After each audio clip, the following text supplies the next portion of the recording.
ओम शांति। 8 अक्टूबर 2022 के ईश्वरीय महावाक्य। पहले सुनते हैं मुरली के मुख्य पॉइंट्स। बाबा ने कहा, इस पुरानी दुनिया से तुम्हारा कोई ताल्लुक नहीं है। इस नरक रूपी भंभोर को अब आग लगने वाली है, तो ऐसा पुरुषार्थ करना चाहिए जो बगैर सजा खाए सारा हिसाब किताब चुकतू हो जाए। एक बाप को याद करने का हड्डी पुरुषार्थ करना है। घर में रहते भी पूरा श्रीमत पर चलो। खान पान का भी असर आता है, इसलिए युक्ति से चलना है। अगर कोई बंधन है तो चतुराई से ज्ञान की भूं कर बंधन मुक्त बनना है। फिर बाबा ने कहा, दिल हमेशा साफ रहनी चाहिए, जरा भी अहंकार ना हो, बिल्कुल गरीब बन जाना चाहिए। पतित बनने से तो बर्तन मांज कर रहना अच्छा है। यहाँ ही तुमको पुण्य आत्मा बनना है। बाप का बनकर भी अगर ज्ञान की धारणा नहीं की और पुरानी चाल ही चलते रहे तो वह फिर दोनों जहां से निकल जाते हैं। ईश्वरीय सर्विस कर तुम्हें औरों का भी कल्याण करना है। अगर समय को बर्बाद करेंगे, पाप करते रहेंगे तो पद कम हो पड़ेगा। और लास्ट में बाबा ने कहा, ऐसे भी बहुत हैं जो छिप छिप कर पाप करते रहते हैं, बतलाते नहीं। तुम्हें सच्चे बाप के साथ सच्चा रहना चाहिए। सच बोला तो आधा पाप माफ हो सकता है। अगर बाप का हाथ छोड़ा तो माया एकदम कच्चा खा लेगी, फिर तो वह कौड़ी का भी नहीं रहता। और अब सुनते हैं महावाक्यों को विस्तार से। मुरली का सार।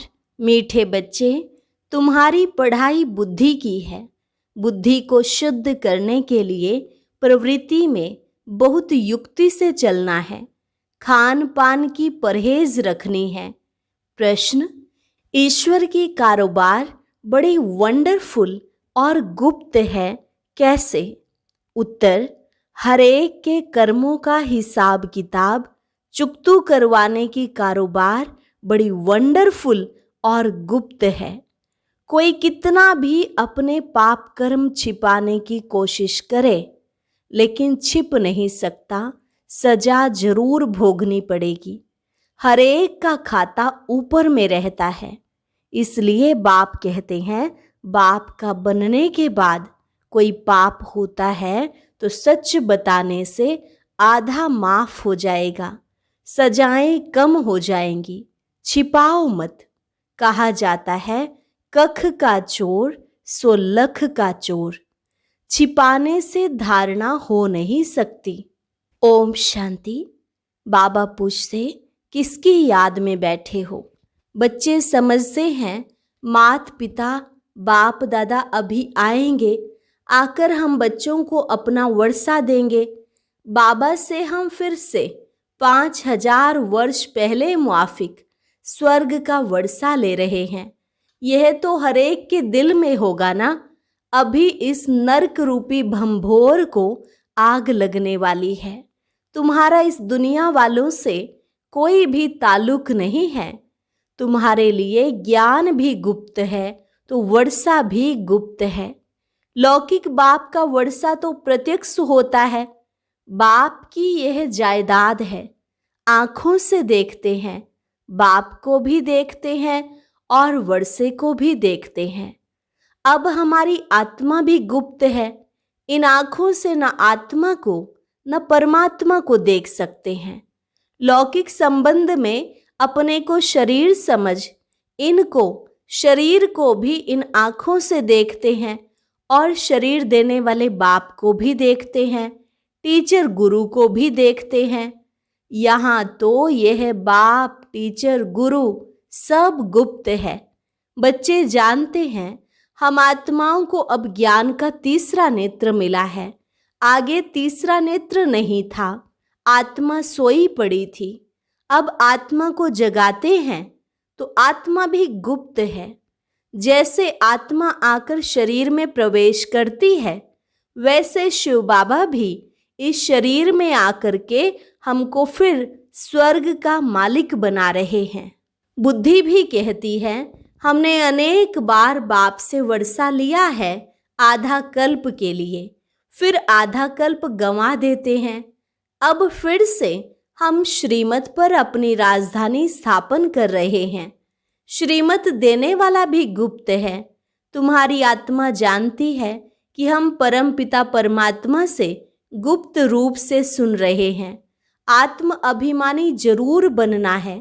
पहले आत्मा है, पीछे शरीर है। आत्मा अविनाशी, बाप भी अविनाशी। बाप जो शरीर लेता है वह विनाशी है। इस शरीर में आकर बच्चे बच्चे कहते हैं और स्मृति दिलाते हैं कि मैं आया हूँ तुमको दैवी सतयुगी स्वराज्य के लिए पुरुषार्थ कराने। पुरुषार्थ भी पूरा करना है। सतयुग में सिर्फ तुम्हारा ही राज्य होगा। तुम राज्य करते थे, फिर पुनर्जन्म तो लेना होता है। जो श्री कृष्ण की वंशावली अथवा दैवी कुल के थे वही फिर रहेंगे। दूसरा फिर कोई नहीं होगा। चंद्रवंशी कुल भी नहीं होगा। यह तो बहुत सहज बातें हैं समझने की। बरोबर सतयुग में कोई धर्म नहीं था, अभी तो ढेर धर्म हैं। आपस में लड़ते झगड़ते रहते हैं, अनेक तालियां बजती रहती हैं। सतयुग में धर्म ही एक है तो ताली बजती नहीं। तो तुम बच्चे गुप्त ही अपना राज्य स्थापन कर रहे हो। हर एक कहेंगे हम अपने राज्य में उच्च पद पाने का पुरुषार्थ कर रहे हैं। तो इतनी बहादुरी भी चाहिए। तुम्हारा नाम ही है शिव शक्तियाँ। शेर पर सवारी कोई होती नहीं है, यह महिमा दिखाई है, इसलिए शक्ति को शेर पर बिठाते हैं। तुम कोई शेर पर तो नहीं बैठते हो, तुम तो माया पर जीत पाने वाले हो। यह पहलवानी दिखाते हो, इसलिए तुम्हारा नाम शिव शक्ति सेना रखा है। यूं तो गोप भी हैं, परंतु मेजॉरिटी माताओं की है। अपवित्र प्रवृत्ति मार्ग से पवित्र प्रवृत्ति मार्ग में तुम ले जाते हो। तुम जानते हो सतयुग विष्णुपुरी में हम बहुत सुखी थे। पवित्रता, सुख, शांति सब कुछ था। यहाँ तो कितना दुख है। घर में बच्चे कपूत होते हैं तो कितना तंग करते हैं। वहाँ तो सदैव हर्षित रहते हैं। तुम जानते हो बेहद का बाप फिर से बेहद का सुख देने आया है। बाप कहते हैं भले गृहस्थ व्यवहार में रहो, सिर्फ बुद्धि में ये धारण करो। यह पढ़ाई बुद्धि की है। घर में रहते श्रीमत पर चलो। खान पान से भी असर लग जाता है, इसलिए युक्ति से चलना है। हर एक का कर्म बंधन अपना है। कोई बांधेली है, कोई बंधन मुक्त है, कोई तो चतुराई से भूभू कर छुट्टी ले लेती है। युक्तियां तो बहुत समझाई हैं। बोलो बाप का फरमान है, पवित्र बनो। मैं तुम्हें भक्ति का फल देने आया हूँ, तो जरूर भगवान की मत पर चलना पड़े, तभी बिगड़ सजा खाए हम मुक्ति जीवन मुक्ति को पाएंगे। जन्म जन्मांतर का बोझा सिर पर है। जैसे बाप एक सेकंड में मुक्ति जीवन मुक्ति देते हैं, वैसे सजाएं भी एक सेकंड में मिल जाती है, परंतु भोगना बहुत होती है। जैसे काशी कलवट खाते हैं तो वह थोड़े समय में बहुत सजाएं खाते हैं, परंतु हिसाब किताब चुकतू हो जाता है। तुमको तो बिगड़ सजा खाए हिसाब किताब चुकतू करना है, इसलिए ऐसा पुरुषार्थ करना चाहिए जो सजा न खानी पड़े। बाप को याद करना अच्छा है। विनाश भी सामने खड़ा है। विनाश काले पांडवों की प्रीत बुद्धि। बाप ने सम्मुख आकर प्रीत रखवाई है, बाकी औरों से प्रीत रख क्या करेंगे? वह सब खलास हो जाने हैं। एक बाप को याद करने का हड्डी पुरुषार्थ करना है। बाहर से करके मित्र संबंधियों से खुश खैराफत पूछी जाती है, परंतु दिल एक बाप से। जिस्मानी आशिक माशुक घर में रहते एक दो को याद करते हैं। तुम आशिक बने हो शिव बाबा के, वह तुम्हारे सम्मुख है। वह तुमको याद करते, तुम उनको याद करो। शिव बाबा इस शरीर में आकर आत्माओं की सगाई स्वयं से कराते हैं। इसको कहा जाता है आत्माओं का परमपिता परमात्मा के साथ कल्याणकारी मेला।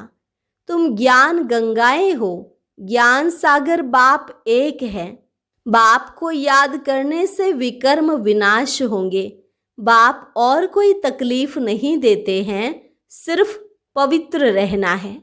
काम महाशत्रु है, इन पर जीत पाने से तुम श्री कृष्णपुरी के मालिक बनेंगे। बाप का फरमान है पवित्र बनो तो 21 जन्मों की राजाई पाएंगे। पतित बनने से तो बर्तन मांज कर रहना अच्छा है, परंतु देह अभिमान न टूटने के कारण वर्षे को भी गंवा देते हैं। देखो बाप कितना बड़ा है, पतित दुनिया पतित शरीर में आया है। शिव बाबा को सोमनाथ के मंदिर में पूज रहे हैं, वही बाबा इस समय देखो कितना साधारण बैठे हैं। अब परमात्मा खुद शिक्षा दे रहे हैं।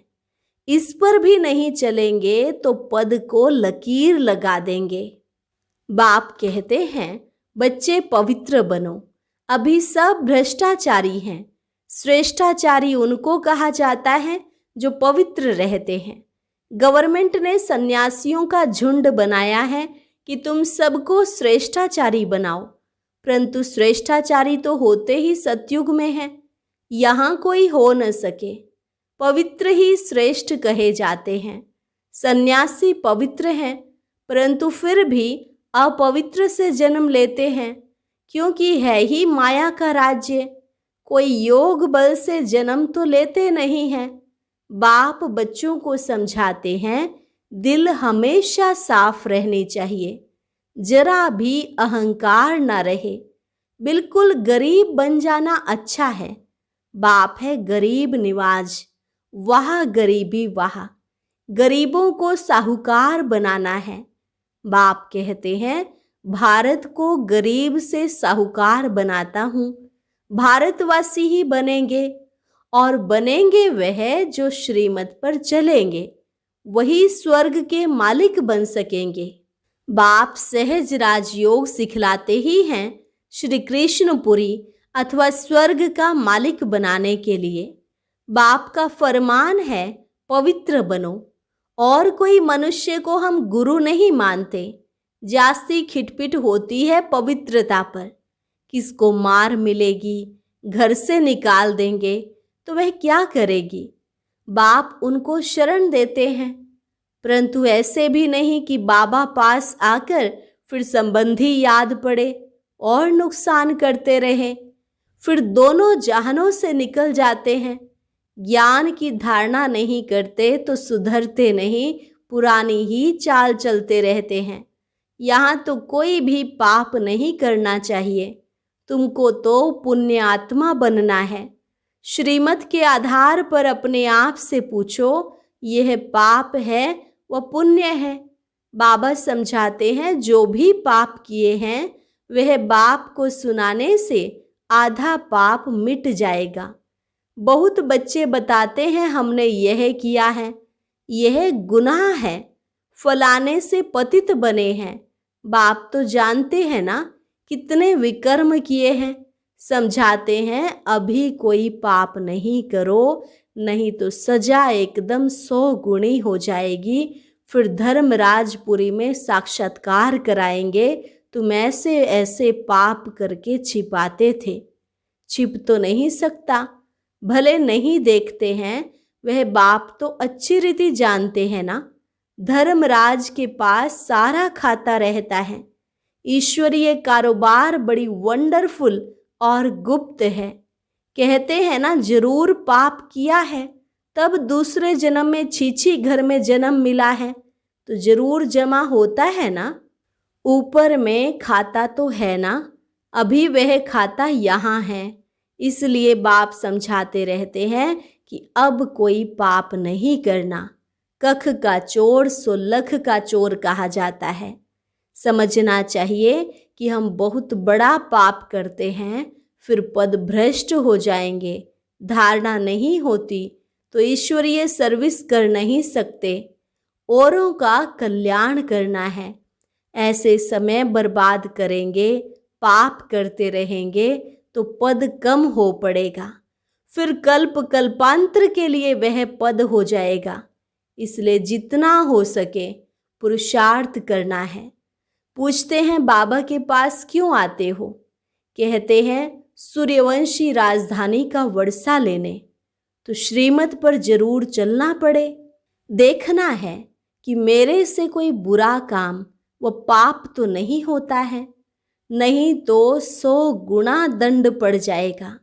फिर दास दासी जाकर बनेंगे। यहाँ इसलिए थोड़े ही आए हो। मम्मा बाबा कहते हो तो नर से नारायण बनना चाहिए ना। बिगड़ धारणा के पद कैसे पाएंगे? मम्मा बाबा कहते भी माँ बाप के तख्त पर ना बैठे तो समझेंगे पूरा पढ़ते नहीं हैं। मम्मा बाबा तो नर से नारायण, नारी से लक्ष्मी बनते हैं ना। तुमको भी बाप वही पढ़ाते हैं, तो बाप से पूरा वर्षा लेना चाहिए। बहुत हैं जो छिप छिप करके पाप करते रहते हैं, बतलाते नहीं हैं। कितना भी समझाओ फिर भी छोड़ते नहीं। चोर को आदत पड़ जाती है तो चोरी बिगर, झूठ बोलने बिगर रह नहीं सकते। सच्चे बाप के साथ सच ही बोलना चाहिए। बाप को बतलाना चाहिए कि हमसे यह पाप हुआ है, क्षमा करो, माया ने पाप करा लिया। अच्छा, फिर भी सच बोला है तो पाप आधा माफ हो सकता है, नहीं तो पाप बढ़ता ही जाएगा। कोई कहते हैं धंधे में पाप होता है, व्यापारी लोग पाप करते हैं तो धर्माऊ निकालते हैं कि पाप कम हो जाए। पाप करके फिर पुण्य में पैसा लगा दिया, वह भी अच्छा ही है। डूबी नाव से लोहा निकले वह भी अच्छा। यह बाप तो स्वर्ग की स्थापना करते हैं तो सब पुण्य में ही चला जाएगा। दान पुण्य करने वालों को मिलता तो है ना। बाप हरेक को समझाते हैं, बाप हरेक बात में मत देते हैं। तो बच्चों को कभी ऐसा काम नहीं करना चाहिए, परंतु माया छोड़ती नहीं है। अच्छी अच्छी चीज़ देखेंगे तो झट खा लेंगे व उठा लेंगे। ऐसे ऐसे पाप कर्म करने से अपना ही पद भ्रष्ट कर लेते हैं। कई बच्चे बाबा बाबा कहकर फिर हाथ छोड़ देते हैं। हाथ छोड़ा फिर क्या हाल होगा? माया एकदम ही कच्चा खा लेगी, फिर वह कौड़ी का भी नहीं रहता। नंबरवार तो होते हैं ना। सुखधाम में कोई तो राजाई करते हैं, कोई फिर साधारण भी होंगे, दास दासियां भी होंगी ना। अभी तुम बच्चों को बेहद के बाप से बेहद सुख का वर्षा मिल रहा है, इसलिए बाप की श्रीमत पर चलकर पूरा वर्षा लो। मौत तो सामने खड़ा है, अकाले मृत्यु तो होती है ना। एरोप्लेन गिरा तो सब मर गए, किसको पता था कि यह होगा? मौत सिर पर खड़ा है, इसलिए कोशिश करके बाप से पूरा वर्षा लेना चाहिए। श्रीमत पर शरीर निर्वाह अर्थ कर्म भले करो, साथ साथ यह पढ़ाई भी पढ़ो। बाप युक्तियां तो सब बतलाते हैं, पुरुषार्थ कर पवित्र भी रहना है। झाड़ू लगाना, बर्तन मांजना अच्छा है अपवित्र बनने से, परंतु देही अभिमानी बनना पड़े। पवित्रता का मान तो है ना। पवित्र नहीं बनेंगे तो पद भी नहीं पाएंगे। यह सब बच्चों को समझानी दी जाती है। बच्चे तो वृद्धि को पाते रहेंगे, प्रजा भी बहुत बननी है। एक राजा को प्रजा तो हजारों की अंदाज में चाहिए ना। राजा बनने में मेहनत है। अच्छा, मीठे मीठे सिकिलधे बच्चों प्रति माता पिता बाप दादा का याद प्यार और गुड मॉर्निंग। रूहानी बाप की रूहानी बच्चों को नमस्ते। रूहानी बच्चों की रूहानी बाप दादा को नमस्ते, नमस्ते, गुड मॉर्निंग। धारणा के लिए मुख्य सार। पहली पॉइंट, इस विनाश काल में दिल की सच्ची प्रीत एक बाप से रखनी है, एक की ही याद में रहना है। सच्चे बाप से सदा सच्चे रहना है, कुछ भी छिपाना नहीं है। देही अभिमानी रहने की मेहनत करनी है, अपवित्र कभी नहीं बनना है। वरदान, दुख की लहरों से न्यारे रहें, प्रभु प्यार का अनुभव करने वाले, खुशी के खजाने से संपन्न भव। दुख की लहरों से न्यारे रहें, प्रभु प्यार का अनुभव करने वाले, खुशी के खजाने से संपन्न भव। संगम के समय दुख के लहरों की कई बातें सामने आएंगी, लेकिन अपने अंदर वो दुख की लहर दुखी नहीं करे। जैसे गर्मी की मौसम में गर्मी होगी, लेकिन स्वयं को बचाना अपने ऊपर है। तो दुख की बातें सुनते हुए भी दिल पर उसका प्रभाव ना पड़े। जब ऐसे दुख की लहरों से न्यारे बनो, तब प्रभु का प्यारा बनेंगे। जो ऐसे न्यारे और परमात्मा प्यारे हैं, वही खुशियों के खजाने से संपन्न रहते हैं। स्लोगन, त्रिकालदर्शी व त्रिनेत्री वह है जो माया के बहुरूपों को सहज ही पहचान ले। त्रिकालदर्शी व त्रिनेत्री वह है जो माया के बहुरूपों को सहज ही पहचान ले। अच्छा, और अब सुनते हैं आज का अव्यक्त ज्ञान मोती।